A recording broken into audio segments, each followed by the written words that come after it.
ओम शांति। 27 फरवरी 2024 के ईश्वरीय महावाक्य। पहले एक नजर मुरली के मुख्य पॉइंट पर।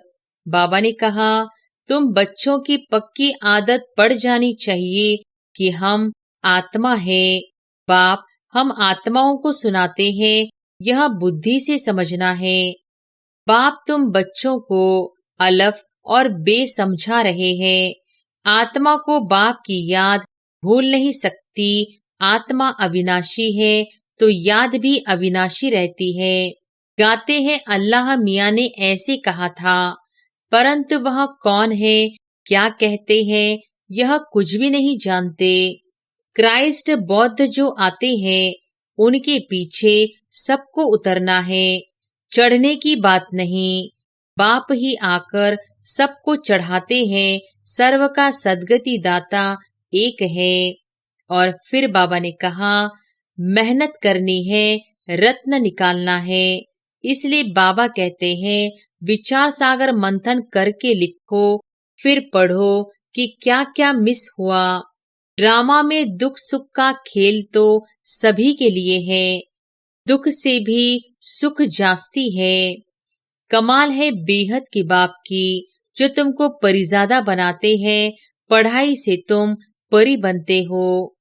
बाप कहते हैं, मैं तुमको पद्मा पदमपति बनाता हूँ। सुदामा पद्मा पदमपति बनाना सब अपने लिए ही करते हैं।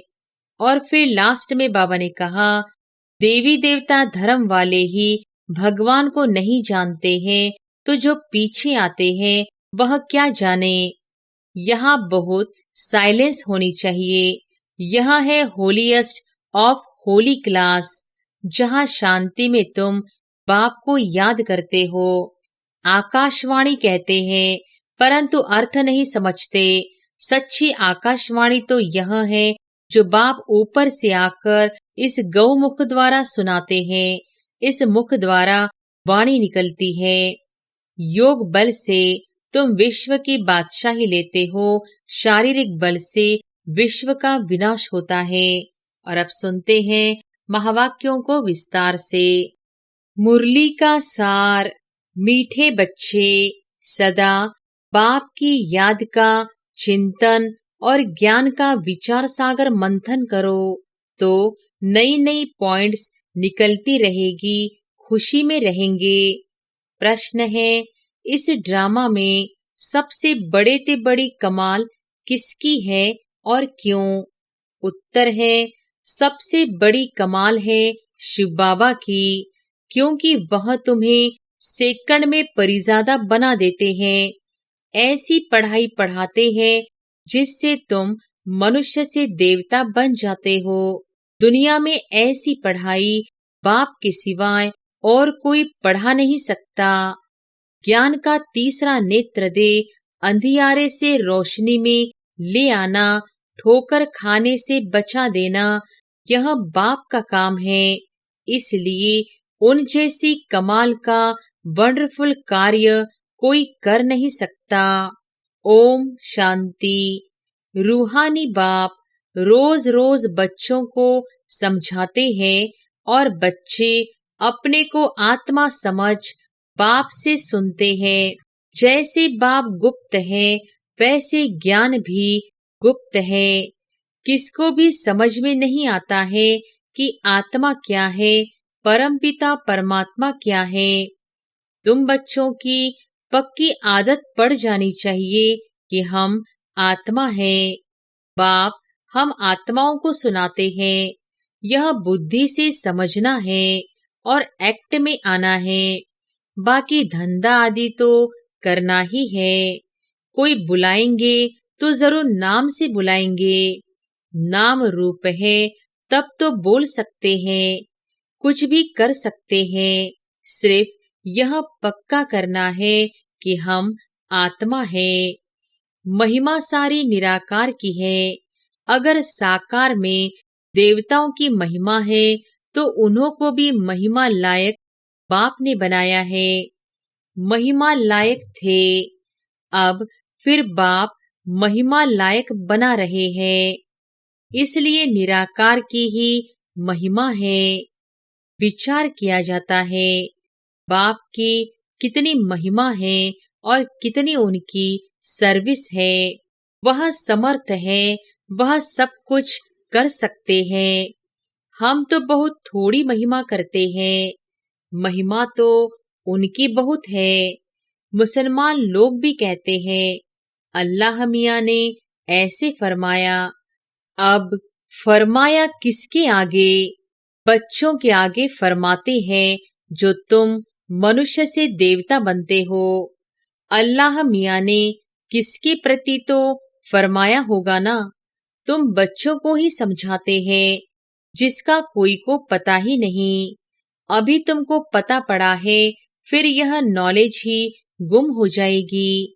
बौद्धि भी ऐसे कहेंगे, क्रिश्चियन भी ऐसे कहेंगे, परंतु क्या फरमाया था यह किसको पता ही नहीं।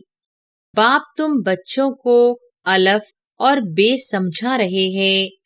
आत्मा को बाप की याद भूल नहीं सकती। आत्मा अविनाशी है तो याद भी अविनाशी रहती है। बाप भी अविनाशी है। गाते हैं अल्लाह मियाँ ने ऐसे कहा था, परंतु वह कौन है, क्या कहते थे, यह कुछ भी नहीं जानते। अल्लाह मियाँ को ठीक कर भीतर में कह दिया है तो जानेंगे फिर क्या। भक्ति मार्ग में प्रार्थना करते हैं।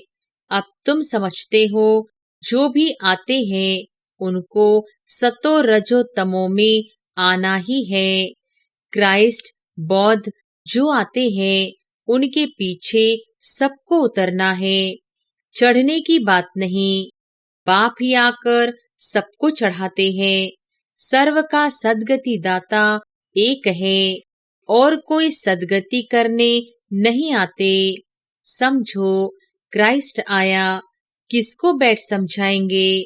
इन बातों को समझने के लिए अच्छी बुद्धि चाहिए। नई नई युक्तियां निकालनी चाहिए। मेहनत करनी है, रत्न निकालना है। इसलिए बाबा कहते हैं विचार सागर मंथन करके लिखो, फिर पढ़ो कि क्या क्या मिस हुआ। बाबा का जो पाठ है वह चलता रहेगा।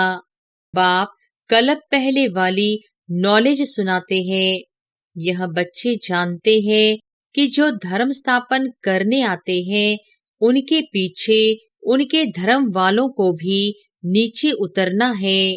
वह किसको चढ़ाएंगे कैसे? सीढ़ी नीचे उतरती ही है। पहले सुख पीछे दुख। यह नाटक बड़ा फाइन बना हुआ है। विचार सागर मंथन करने की जरूरत है। वह कोई की सदगति करने नहीं आते, वह आते हैं धर्म स्थापन करने। ज्ञान का सागर एक है और कोई में ज्ञान नहीं है। ड्रामा में दुख सुख का खेल तो सभी के लिए है। दुख से भी सुख जास्ती है। ड्रामा में पार्ट बजाते हैं तो जरूर सुख होना चाहिए। बाप दुख थोड़ी ही स्थापन करेंगे। बाप तो सबको सुख देते हैं। विश्व में शांति हो जाती है। दुखधाम में तो शांति हो न सके। शांति तब मिलनी है जब वापस शांति धाम में जाएंगे। बाप बैठ समझाते हैं। यह कभी भूलना नहीं चाहिए कि हम बाबा के साथ हैं। बाबा आया हुआ है असुर से देवता बनाने। यह देवताएं सदगति में रहते हैं तो बाकी सब आत्माएं मूल वतन में रहती है। ड्रामा में सबसे बड़ी कमाल है बेहद के बाप की, जो तुमको परिजादा बनाते हैं। पढ़ाई से तुम परी बनते हो। भक्ति मार्ग में समझते कुछ भी नहीं। माला फेरते रहते हैं। कोई हनुमान को, कोई किसको याद करते हैं। उनको याद करने से फायदा क्या? बाबा ने कहा है महारथी तो उन्होंने बैठ हाथी पर सवारी दिखा दी है। यह सब बातें बाप ही समझाते हैं। बड़े बड़े आदमी कहाँ जाते हैं तो कितनी आजियान आवभगत करते हैं। तुम और किसको आजियान नहीं देंगे। तुम जानते हो इस समय सारा झाड़ जड़ जड़ीभूत है, विष की पैदाइश है। तुमको अब फीलिंग आनी चाहिए कि सतयुग में विष की बात नहीं। बाप कहते हैं मैं तुमको पद्मा पदमपति बनाता हूँ। सुदामा पद्मा पदमपति बनाना सब अपने लिए ही करते हैं। बाप कहते हैं इस पढ़ाई से तुम कितने ऊंच बनते हो। वह गीता सब सुनते पढ़ते हैं। यह भी पढ़ता था, परंतु जब बाप ने बैठ सुनाया तो वंडर खाया। बाप की गीता से सदगति हुई। यह मनुष्यों ने क्या बैठ बनाया है। कहते हैं अल्लाह मियाँ ने ऐसे कहा, परंतु समझते कुछ भी नहीं। अल्लाह कौन? देवी देवता धर्म वाले ही भगवान को नहीं जानते हैं, तो जो पीछे आते हैं वह क्या जाने। सर्व शास्त्रमयी शिरोमणि गीता ही रॉन्ग कर दी है, तो बाकी फिर शास्त्रों में क्या होगा। बाप ने जो हम बच्चों को सुनाया वह प्राय लोप हो गया। अब तुम बाप से सुनकर देवता बन रहे हो। पुरानी दुनिया का हिसाब तो सबको चुकतू करना है, फिर आत्मा पवित्र बन जाती है। उनका भी कुछ हिसाब किताब होगा तो वह चुकतू होगा। हम ही पहले पहले जाते हैं, फिर पहले पहले आते हैं। बाकी सब सजाएं खाकर हिसाब किताब चुकतू करेंगे। इन बातों में जास्ती न जाओ। पहले तो निश्चय कराओ कि सबका सद्गति दाता बाप है। टीचर गुरु भी वह एक ही बाप है। वह है अशरीरी। उस आत्मा में कितना ज्ञान है। ज्ञान का सागर सुख का सागर है। कितनी उनकी महिमा है वह भी आत्मा। आत्मा ही आकर शरीर में प्रवेश करती है। सिवाय परमपिता परमात्मा के तो कोई आत्मा की महिमा कर नहीं सकते, और सब शरीरधारियों की महिमा करेंगे। यह है सुप्रीम आत्मा। बिगर शरीर आत्मा की महिमा सिवाय एक निराकार बाप के कोई की हो नहीं सकती। आत्मा में ही ज्ञान के संस्कार है। बाप में कितने ज्ञान के संस्कार है। प्यार का सागर, ज्ञान का सागर, क्या यह आत्मा की महिमा है? कोई मनुष्य की यह महिमा हो न सके। श्री कृष्ण सतयुग का पहला नंबर प्रिंस है। बाप ही आकर बच्चों को वर्षा देते हैं, इसलिए उनकी महिमा गाई जाती है। शिव जयंती हीरे तुल्य है। धर्म स्थापक आते हैं, क्या करते हैं?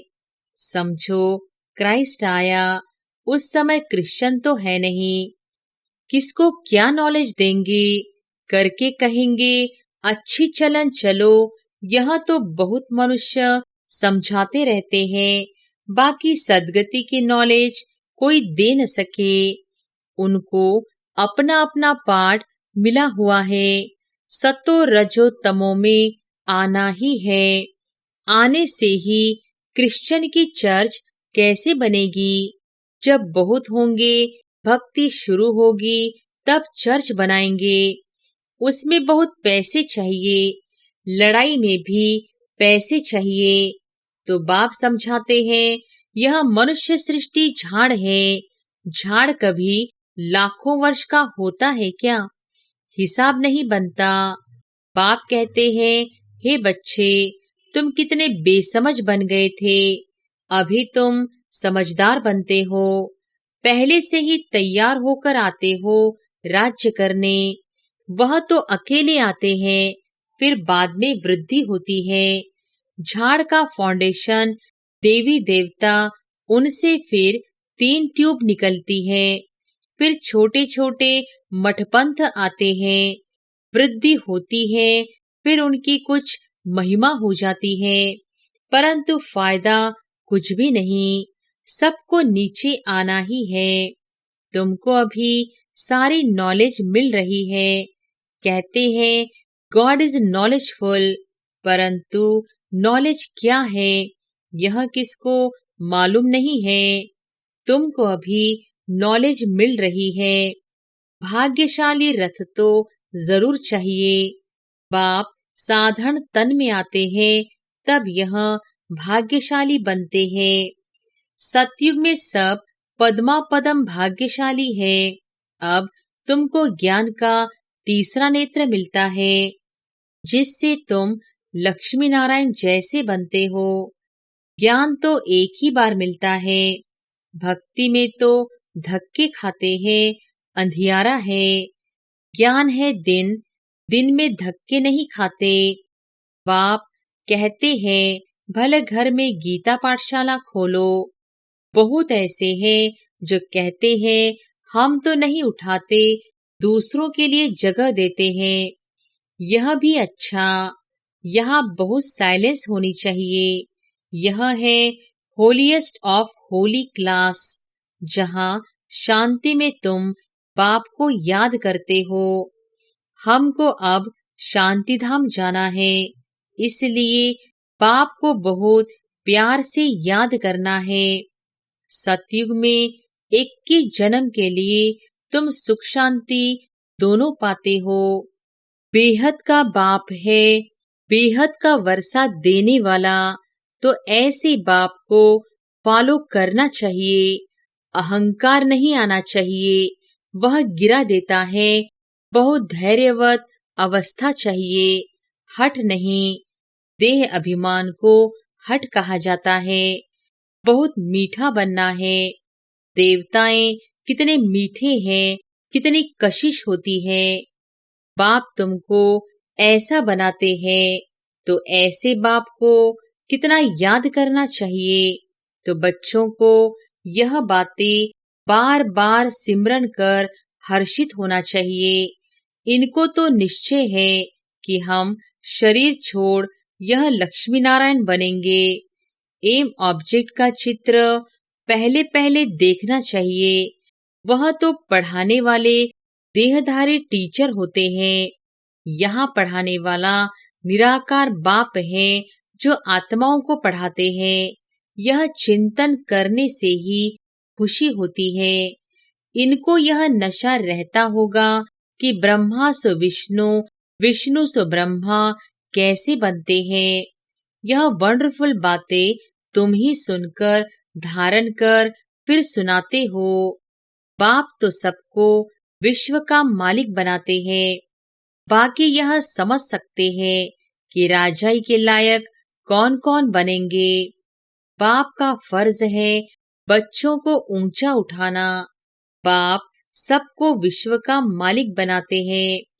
बाप कहते हैं मैं विश्व का मालिक नहीं बनता हूँ। बाप इस मुख द्वारा बैठ नॉलेज सुनाते हैं। आकाशवाणी कहते हैं, परंतु अर्थ नहीं समझते। सच्ची आकाशवाणी तो यह है जो बाप ऊपर से आकर इस गौमुख द्वारा सुनाते हैं। इस मुख द्वारा वाणी निकलती है। बच्चे बहुत मीठे होते हैं। कहते हैं बाबा आज टोली खिलाओ। झज्जी बहुत टोली बच्चे, अच्छे बच्चे कहेंगे हम बच्चे भी हैं तो हम सर्वेंट भी हैं। बाबा को बहुत खुशी होती है बच्चों को देखकर। बच्चे जानते हैं समय बहुत थोड़ा है। इतने जो बॉम्ब्स बनाए हैं वह ऐसे ही फेंक देंगे क्या? जो कल्प पहले हुआ था सो फिर भी होगा। समझते हैं विश्व में शांति हो, परंतु ऐसे तो हो न सके। विश्व में शांति तुम स्थापन करते हो। तुमको ही विश्व के बादशाही की प्राइज मिलती है। देने वाला है बाप। योग बल से तुम विश्व की बादशाही लेते हो। शारीरिक बल से विश्व का विनाश होता है। साइलेंस से तुम विजय पाते हो।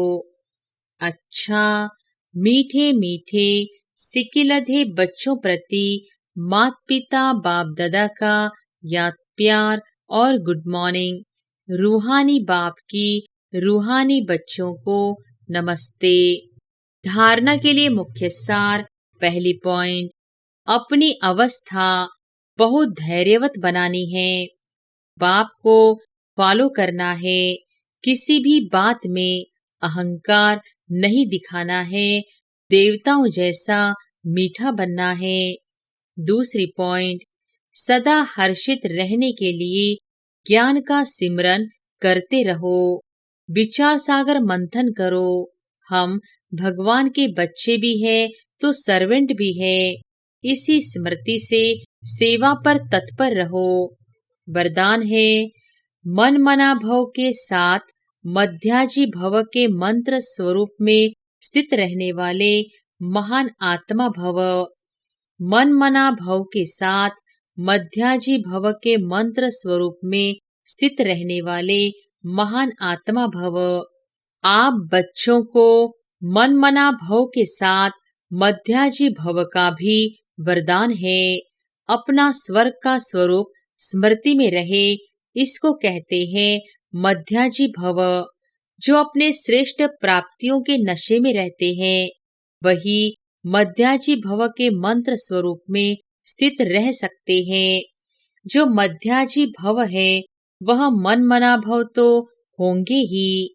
ऐसे बच्चों के हर संकल्प, हर बोल और हर कर्म महान हो जाते हैं। स्मृति स्वरूप बनना माना महान आत्मा बनना। स्लोगन है, खुशी आपका स्पेशल खजाना है। इस खजाने को कभी नहीं छोड़ना। अच्छा, ओम शांति।